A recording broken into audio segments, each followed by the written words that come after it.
सन्मुख विराजमान जिनके दर्शन, जिनके श्रवण, जिनका स्मरण मात्र आनंदित कर देता है, ऐसे हमारे व्रज के सब ब्रजवासीन के परम प्रिय, सब ब्रजवासीन के परम आदरणीय दोनों महापुरुषों के श्री युगल चरणों में बारंबार प्रणाम। उपस्थित सब संत वृंद, सब भक्त वृंद, विप्र वृंद, गंधर्वजन एवं आप सभी श्रोता भाई बंधु, सबको जय श्री कृष्ण, जय सिया राम, जय श्रीमन नारायण।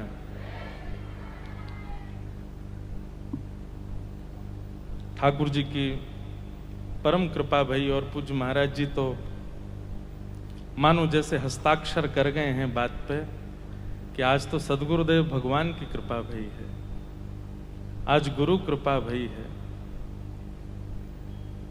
दास योग्य तो नहीं है, पर एक बात मन में आती है कि गुरु आज्ञा नहीं देते, गुरु सामर्थ्य देते हैं, गुरु सामर्थ्य प्रदान करते हैं। यदि गुरु आज्ञा हुई है कि यहां से जयपुर जाओ, तो जयपुर जावे की सामर्थ्य भी गुरु आज्ञा में ही छुपा करके देते हैं। महाराज जी, पूज्य बड़े महाराज जी, साकेतवासी पूज्य महाराज जी, महाराज जी के दर्शन अधिकतर हमको पूज्य महाराज जी की कथा में ही होते थे। ऐसा कोई विशेष हमारा परिचय, महाराज जी का तो परिचय सबको था, पर हमारा कभी ऐसा महाराज जी से मिलना नहीं हुआ। वे शायद कई दिनों तक तो जानते भी नहीं होंगे ये बालक है कौन। लेकिन ये कृपा इस पीठ की ही है। अपने जीवन की प्रथम भक्तमाल कथा कहने का अवसर मिला गत वर्ष जयपुर में, और स्थान भी वही मिला जहां श्री गलता जी विराजमान है, जहां पर श्री भक्तमाल जी प्रकट हुई। ने मुँह को सहज होंदी हूँ बोलवे में, थोड़ो ने धीमे धीमे आऊंगो अपनी गति पे। तो कान पकड़ के क्षमा मांगे। महाराज जी 15 दिन पहले नहीं आए थे, महाराज जी 5 दिन पहले आए थे साकेत गमन से, क्योंकि दास की स्मृति में है कि महाराज जी सप्तमी को आए थे, अगले दिन जन्माष्टमी थी, और संभवतः पूज्य महाराज जी एकादशी के दिन भगवत धाम। तो 15 दिन में भी एक प्रकार से बहुत समय हो जाता है। केवल 3-4 दिन पहले ही पूज्य महाराज जी कथा में पधारे, और हरित्रयी पर चर्चा पूज्य महाराज जी की आज्ञा से ही चल रही थी। श्री सरस कुंज का उत्सव चल रहा था, तो हम तो भागवत की कथा कहते हैं, वो भी परंपरा से पूज्य गुरुदेव की आज्ञा से आप सबने स्पर्श कर दिया तो भाव निकलते हैं। पर भक्तमाल जी की चर्चा प्रथम दिन जब मंच पर बैठने जा रहे थे, तो पूज्य महाराज जी से मैंने फोन पे ही बात करी। मैंने कहा महाराज जी एक छप्पे ही सही आप कान में कह दीजिए, तो मैं जाकर के वहां कुछ सुना दूंगा।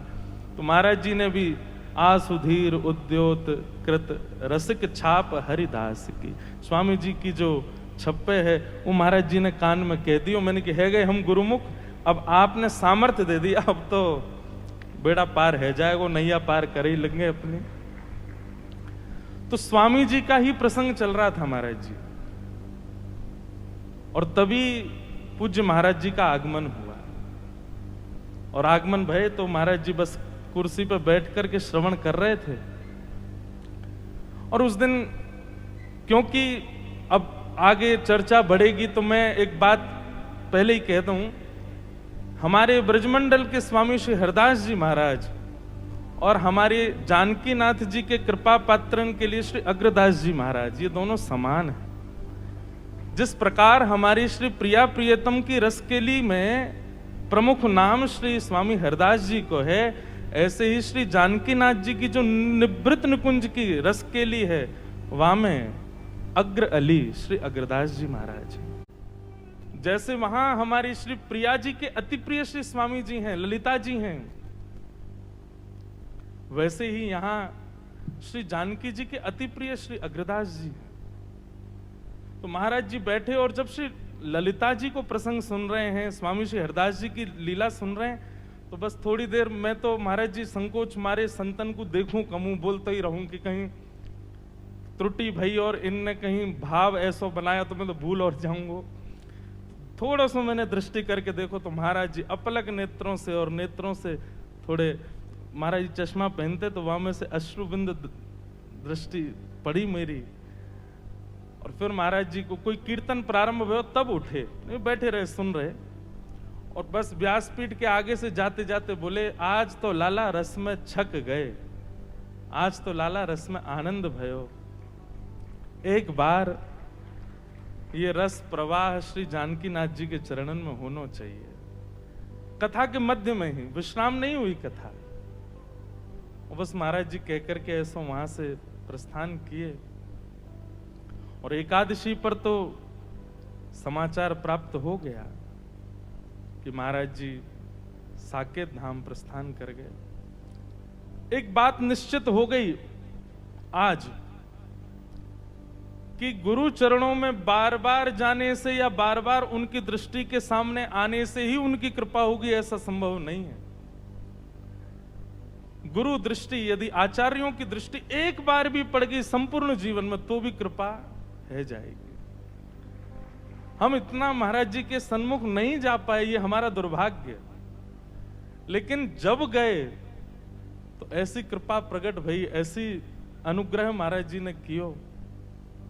और फिर जब महाराज जी विराजमान भये, तो जब यहां दर्शन करने के लिए आए तो महाराज जी ने आज्ञा कर दी, बोले कि बड़े स्वामी जी आज्ञा करके गए हैं, तो अब अगले वर्ष जब प्रथम उत्सव होगा तो आपको सेवा करनी है। महाराज जी हम तो लायक नहीं हैं, पर आप सामर्थ्य दे रहे हैं, इसलिए अपने आप को ना लायक मानेंगे भी नहीं, सामर्थ्य आप ही देंगे। महाराज जी कह रहे हैं ना कि श्रोता बन के महाराज जी दृष्टि से ही, प्रयच्छति गुरु प्रीतो वैकुंठम योग दुर्लभम, श्रीमद् भागवत जी के महात्म्य में ही कहो है कि गुरु प्रसन्न हो जाए बस। कई साधन, कई योग्यताएं, कई क्रियाकलाप, कई परिश्रम एक किनारे रह जाते हैं गुरु कृपा के आगे। गुरु कृपा हो जाए तो श्री नाभाजी प्रत्यक्ष प्रमाण है उसके। जयपुर के राजा 10,000 सैनिकों के साथ आए यहां पर, और श्री अग्रदास जी महाराज बाहर अपनी पूजा की सामग्री विसर्जन करने के लिए आए, तो इतनी भीड़ देखकर के भीतर जाके अपनी मानसी में विराज गए। जयपुर के महाराज खड़े हैं द्वार पर, और कहीं भीड़ के मध्य हमको ना जाना पड़े, ज्यादा हमारी प्रतिभा ना हो जाए, इसलिए एकांत में जाकर के बैठ गए।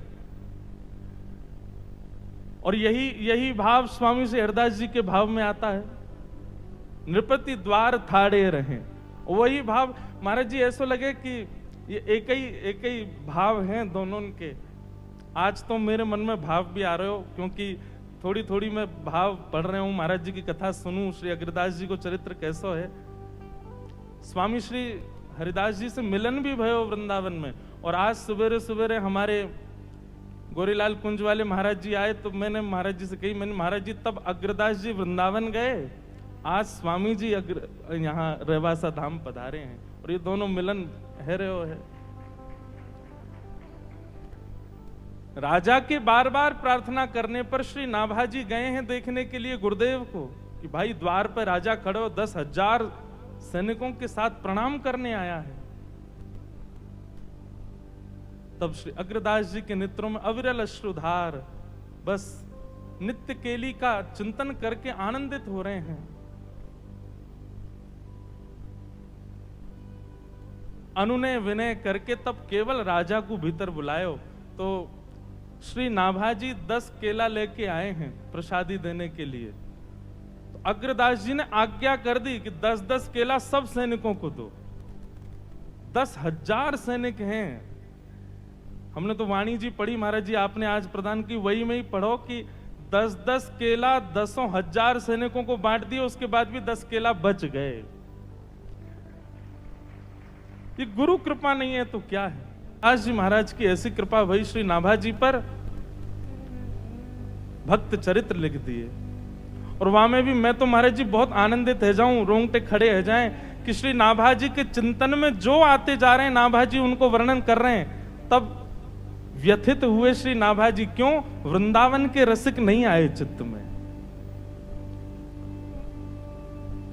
सब आचार्य चरण, सब भक्तों के चरित्र श्री नाभा जी के चित्त में प्रकट हो रहे हैं और वही भक्तमाल ग्रंथ के रूप में प्रकट हो रहे हैं। लेकिन हमारे ब्रज के रसिक त्रिवेणी नहीं आए। तब श्री नाभा जी ने बड़े करुण भाव से जिज्ञासा की है कि गुरुदेव, सबका चिंतन हो रहा है लेकिन ये ब्रजवारे इनको चिंतन ना है रो। तब श्री अग्रदास जी महाराज निवेदन कर रहे हैं, बोले तुमने 24 अवतारन की स्तुति करी है तो उनको भजवे वारे सबरे भक्त तुम्हारे चित्त में आ गए। ये वृंदावन वारे तो किशोरी जी के भजवे से आमेंगे, ये तो श्री लाडली जी के भजवे से आमेंगे। और तब नाभा जी के निमित्त गुरुदेव ने किशोरी जी की प्रार्थना की है, अग्रदास जी ने श्री लाडली जी का वंदन किया है। वंदऊ श्री राधिका पद पद्म। अद्भुत भाव। ये पीठ सामान्य नहीं है, ये स्थान सामान्य नहीं है। महाराज जी सत्य कह करके गए हैं, क्या वर्णन करें। और मेरे भाग्य की तो सराहना नहीं, मंच की मर्यादा नहीं तो मैं तो जोड़ते न नृत्य कर लूं तो भी कम पड़े, न नृत्य तो करूंगा। हमारे परम पूजनीय श्री अग्रज भ्राता स्वरूप पूज्य श्री राधा कृष्ण महाराज जी विराज रहे हैं। महाराज जी के साथ एकांत में आज अपने भाग्य के लिए न नृत्य तो करूंगा, आज अपने भाग्य की सराहना। महाराज जी एक भाव हुआ ना कि व्यक्ति जब मार्ग पर निकले तो अपने गंतव्य के साइन बोर्ड देख करके उसको राहत मिलती है। जैसे वृंदावन से अगर जयपुर जाएं तो जयपुर के बार बार माइलस्टोन आते हैं, अब इतना दूर रह गए हो, इतना दूर रह गए हो, इतना दूर रह गए हो। आज हमें ऐसा अनुभव है रहे हो कि ठाकुर जी की प्राप्ति के काजे भक्ति पथ पे हम सब चले हैं और आज प्रथम माइलस्टोन आ गए हो सामने। ठाकुर जी इतने ही दूर रह गए बस।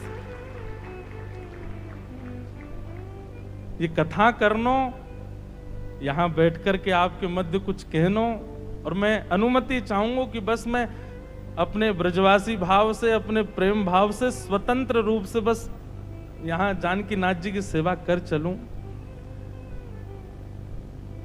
ऐसी भावना है। भावनाएं तो बड़ी हैं, भाव तो बड़े हैं। सब भावों को प्रणाम करते हैं। पूज्य महाराज जी आज पधारे हैं, आपके युगल चरणों में बारंबार प्रणाम करते हैं। सच्चिदानंद रूपाय विश्वोत्पत्त्यादि हेतवे तापत्रय विनाशाय श्री कृष्णाय